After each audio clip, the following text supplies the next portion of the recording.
Sorry about all the adjustments. So, how many of you would consider yourself a humanist? I actually would like to see a show of hands. If you could look around the room and kind of see what people think. Wow, it's a lot of folks.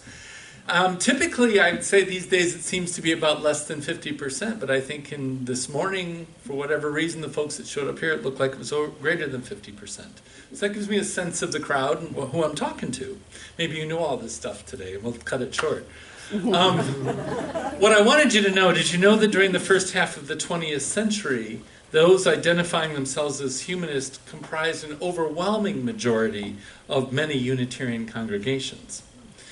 And did you know that what you see and hear in our theology today is very much founded in humanist principles? Since much of our membership, though, in recent years has come from non-Unitarian Universalist backgrounds, I thought it would be helpful to highlight this significant part of our history and talk about how religious humanism is evolving today in our denomination and here at Open Circle. So my seminary, Meadville Lombard Theological School in Chicago, was historically one of the leading proponents of humanist theology.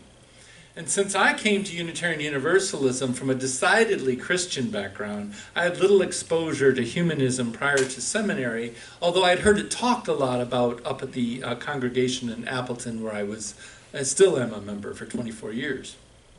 So I felt that I had a major gap to fill in my background, so the very first elective course that I took in seminary was religious humanism.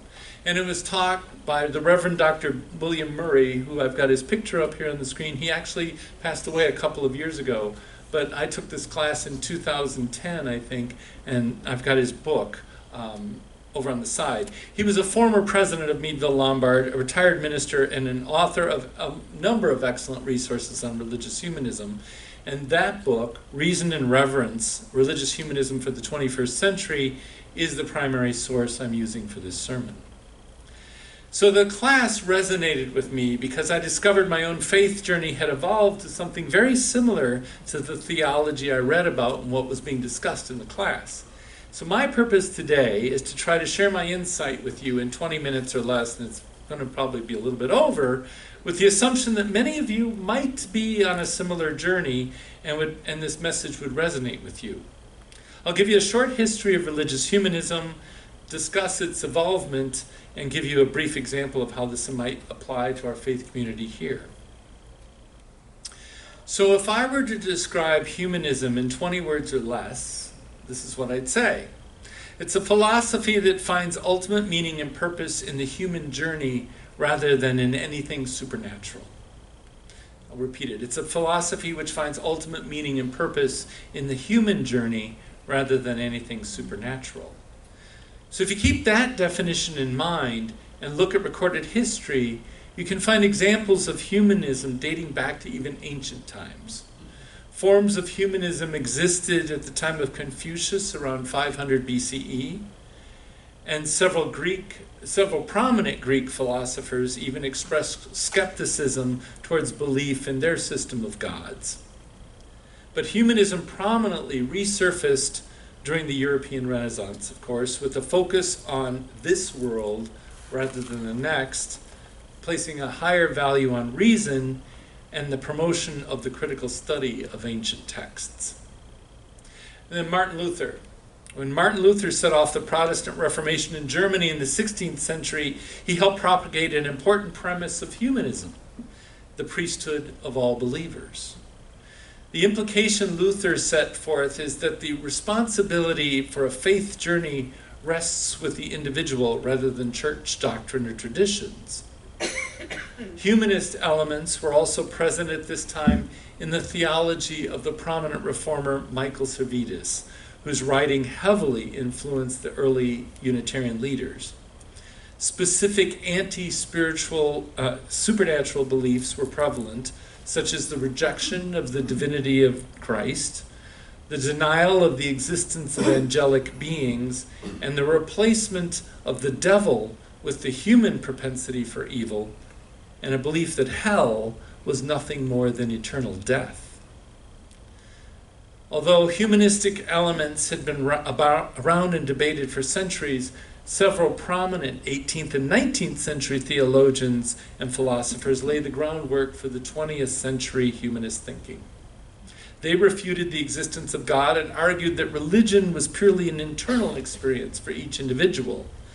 Biblical critics began to realize scriptures were literary works with specific cultural context rather than the inerrant word of God, and were therefore, these were open to greater interpretation as human experiences. And then finally, the advancement of knowledge through the scientific method strongly influenced theology by arguing that one should only believe what one could prove empirically.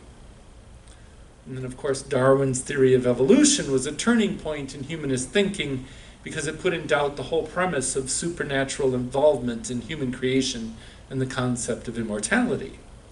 So thus, from that background in history, the 20th century was born with humanist thought on the upsurge, and its acceptance was more and more widespread. Now you'll note, up until this point, I've intentionally not used the term religious to describe humanism. The reason goes back to my original summation of humanism as the rejection of the supernatural. And throughout the history I described, humanism surfaced both as secular and theist thought. Sometimes humanist thinkers wrestled with the existence of God and all things supernatural, and then sometimes they were concerned merely with the parts of Christian theology that they believed had been invented by humans and therefore had no authority over one's personal faith journey. It wasn't until the 20th century in America that the term religious humanism became widely used. And there were three Unitarian ministers that really launched this.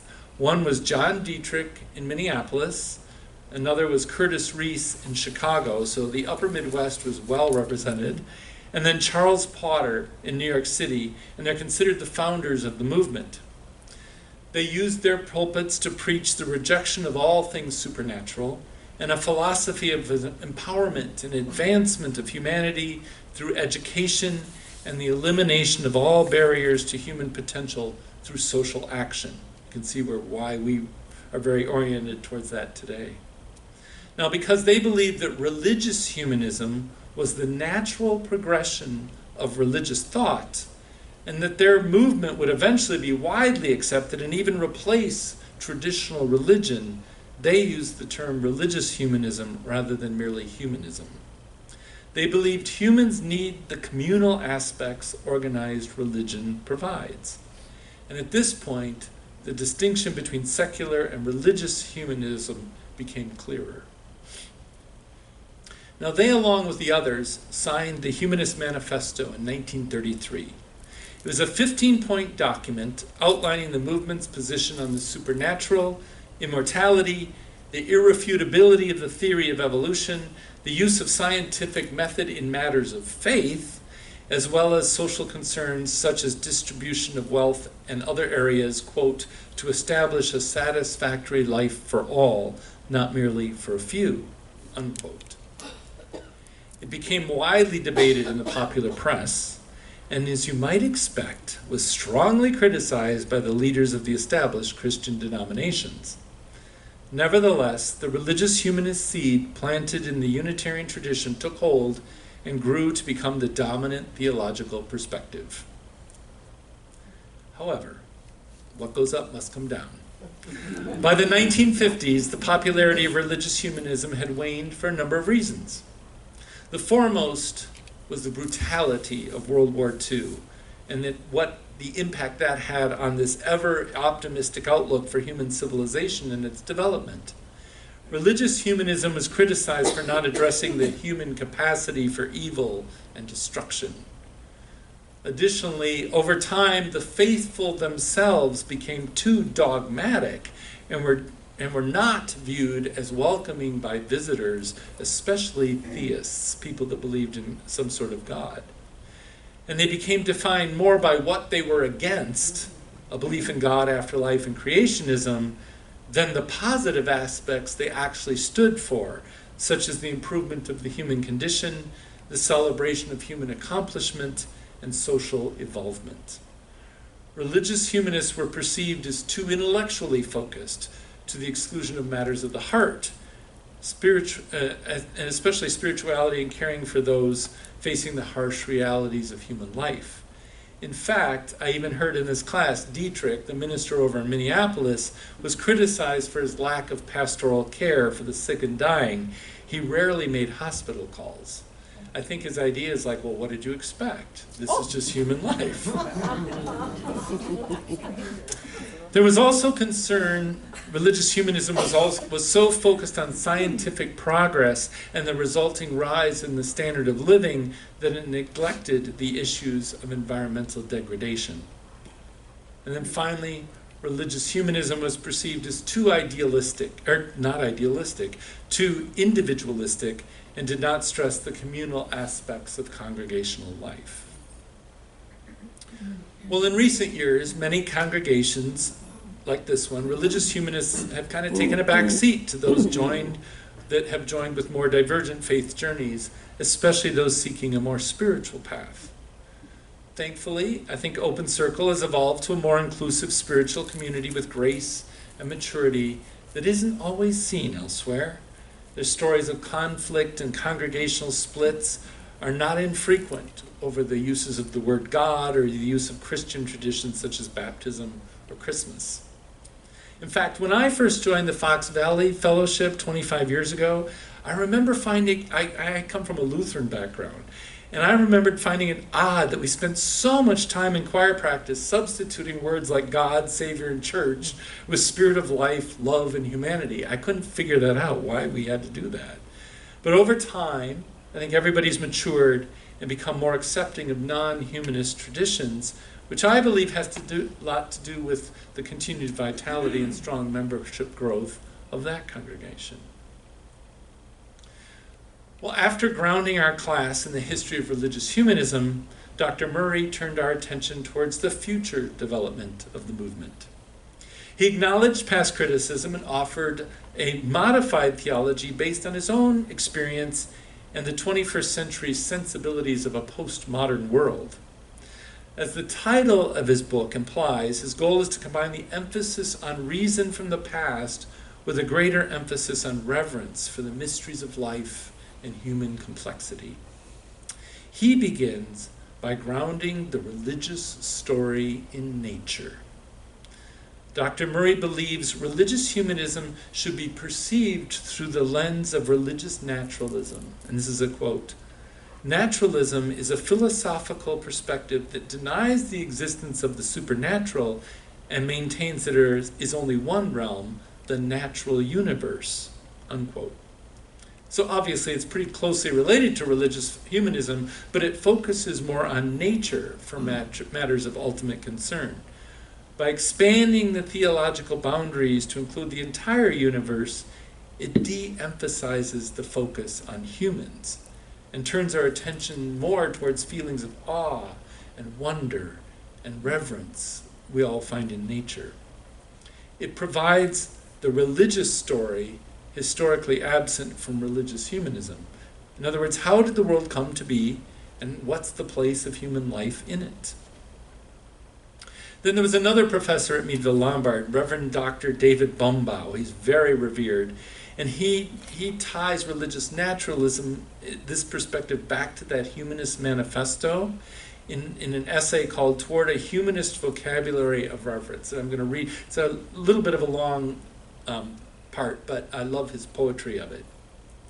He says, when the Humanist Manifesto declared that we are part of nature and we have emerged as the result of a continuous process, it gave us an immensely richer, longer, more complex history, one rooted in a system which invites not blind faith, but challenge and correction and amendment, one which embraces truth known or to be known. It also gave us a language of reverence because it provides a story rooted not in the history of a single tribe or a particular people, but a history rooted in the sum of our knowledge of the universe itself. It gave us a doctrine of incarnation which suggests that the holy became human.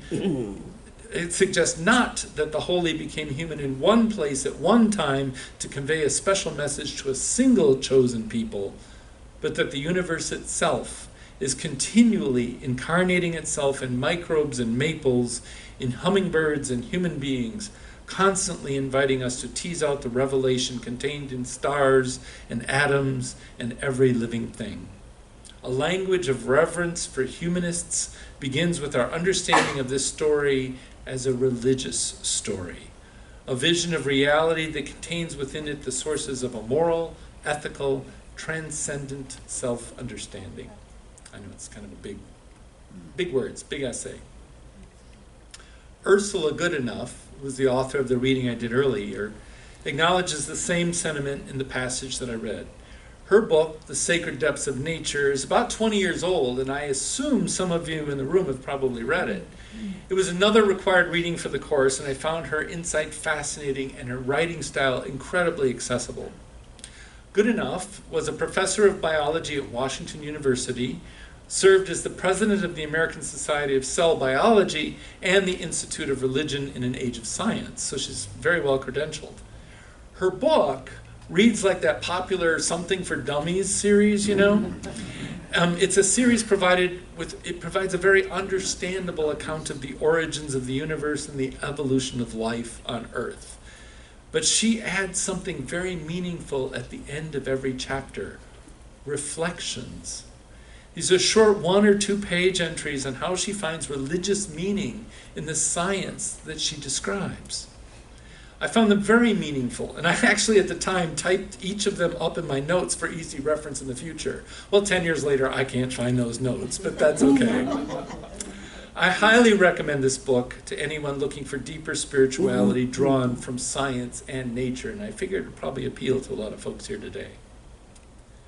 Well, Dr. Murray then merges this religious humanism that's been coming through the 20th century and religious naturalism of Ursula Goodenough into one theology, wait for it, it's called humanistic religious naturalism. Okay, it sounds silly, but seriously, religious humanism, so he takes the humanism part, makes it humanistic religious naturalism. So rather than just kind of look at nature like Ursula Goodenough does, excluding humans, he puts it through a human lens. He believes that when religious humanists surround their beliefs with naturalism, it brings more focus on the interdependent web of life, places the community above the self, and acknowledges the human freedom to choose between creative or destructive powers. In his words, humanistic religious naturalism acknowledges the complex moral makeup of human nature and then encourages us to live reflectively, aware of the consequences of our actions, and to live conscientiously and sensitively, maximizing beneficial actions and minimizing our destructive ones, unquote. Humanistic religious naturalism upholds 5 critical affirmations, making it a viable religion for this century. 1, human beings are an integral part of nature. Seems simple. 2, humans have a responsibility to sustain the natural world. 3, religion and science are completely compatible. 4, humans are more balanced and humble when reason and reverence are combined. And 5, transformation occurs through values which help make our lives more fully human. Well, that last one, transformation occurs through values which help make lives more fully human, along with the phrase, humanistic religious naturalism encourages us to live reflectively, immediately caught my attention back when I took that course and still to this day. It conjured up the memory of my first Vision Quest experience as a coming-of-age mentor. Coming of Age is the program in the Appleton congregation for 9th and 10th graders. It's those of you that come from Christian backgrounds, it's roughly the equivalent of confirmation. So it was my first time in my life we had this Vision Quest that we all had to do. We were out at Camp Helen Brockman near Waupaca. And it was the first time in my life where I was asked to sit quietly you guys know me, sit quietly for 6 hours in nature and reflect. I thought I was going to die. It was a very profound experience for me. And normally, I would have thought meditation was a practice associated primarily with other faith traditions, such as Buddhism, Islam, Roman Catholicism. I would have never considered it a humanist practice. But after this class, I realized that such reflection is an important part of humanistic religious naturalism. I was able to reflect on the incredibly timeless story of creation and my unique place in it. And I came away humbled and inspired to make a difference, especially at that moment in the development of the young men I was mentoring and my impact on the environment. And I have probably told stories before in sermons where sometimes when I'm having emotionally really tough times, going out to High Cliff State Park and laying there just helps me immensely.